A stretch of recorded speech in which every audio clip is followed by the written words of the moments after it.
Ma'am હું શું કહેવા માંગતો છું હા બોલો ને. કે મારી મમ્મીને ઘેરથી બહાર જઈને જોબ કરી અલાઉ નથી છે, તે ઘેરથી બિઝનેસ કરી શકે?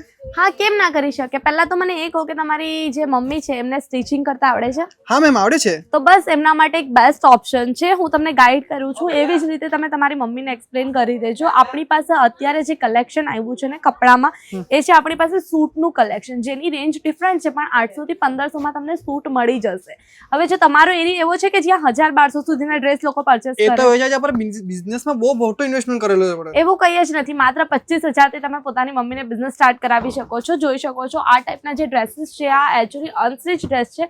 જો તમે 800-900 રૂપિયાનું બી આ ડ્રેસ લો છો અને 200-300 તમારી જે સિલાઈ છે, સ્ટિચિંગ છે, એ કાઢીને 100 રૂપિયા પણ એમાં બેનિફિટ મૂકીને સેલ કરો ને, તો ઇઝીલી તમારી જે પોકેટ ઇન્કમ હોય છે ને, એ તમારી મમ્મી એમના ઘરેથી જ જનરેટ કરી શકે છે. તો આ બિઝનેસ એમના માટે બેસ્ટ છે, જેમાં કલેક્શન, ડિફરન્ટ વેરાયટી અને તમારા એરિયામાં જે વસ્તુ ચાલે છે ને એ હિસાબે ખાલી તમારે કલેક્શન લેવાનું રહેશે.